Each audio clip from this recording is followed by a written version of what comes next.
Hey, this is Dan from MusicXplorer. In part one of our interview with Glen Burtnik, we talked about his influences, playing in Beatlemania, and his new band, The Weaklings. In part two, we talk about his solo career, songwriting, and the hit he wrote with Patti Smyth, Sometimes Love Just Ain't Enough. We also talked about recording with Jan Hammer and Styx. So Glen, how did you meet Jan Hammer?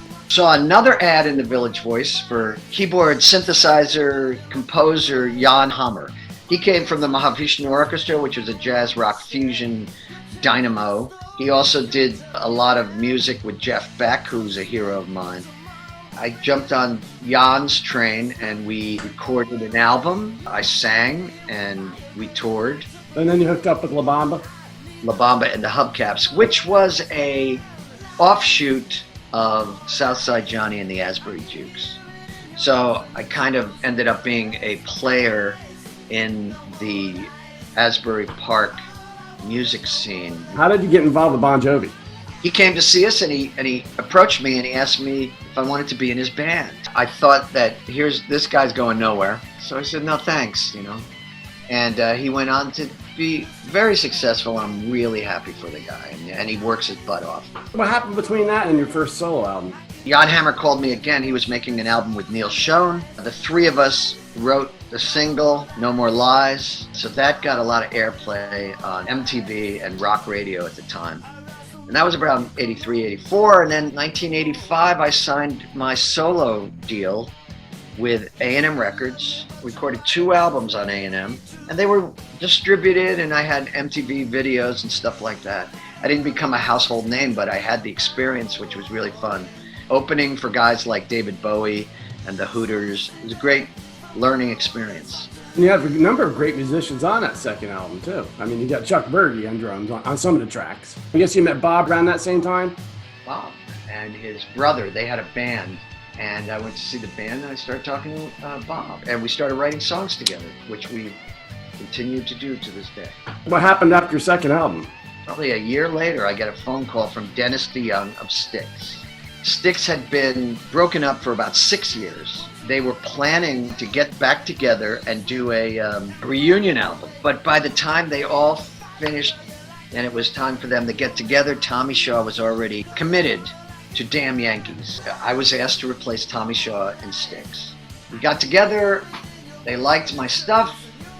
I wrote the title track for the reunion album and the first single, and they were very kind to give me so much rope. And I went on tour with Styx. I started writing songs for other artists. I had a number of hits. And at the same time, I started singing session work, singing jingles, background singing. I'm on Meatloaf records and other things. Movie soundtracks, songs I've written that are in movies. And on the side, I still kept my solo career going. I put out an album called Palookaville. And then later on, I put out an album called Welcome to Hollywood. The collaboration with you and Patti Smyth, how did that come about?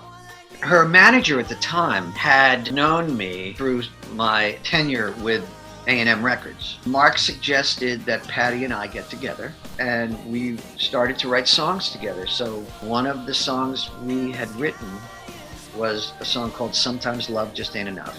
And Patti took that song to Don Henley and she played him a recording of her and I singing it. And Don liked my harmony part, so he started singing along with her.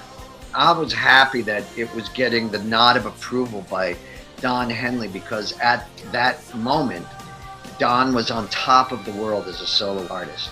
Here's Don Henley appearing on a song I wrote with Patti, and that just made radio wake up and start playing this song, this record, and then people grew to love it.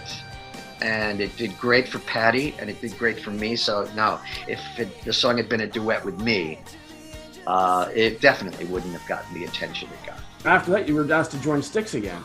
Dennis was out of Styx by then. Tommy was back. Chuck Panozzo, the bass player, had fallen ill.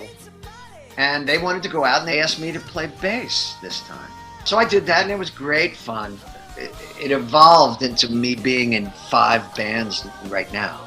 I've become a very busy musician, wearing as many hats as possible, and writing songs, and occasionally getting lucky. What's your most treasured moment in rock and roll? I have been a very fortunate guy I've experienced a lot of great things. When Heroes and Zeros was out, the album was getting airplay in different markets across the United States. And sometimes the rock radio stations would be playing various tracks off that album.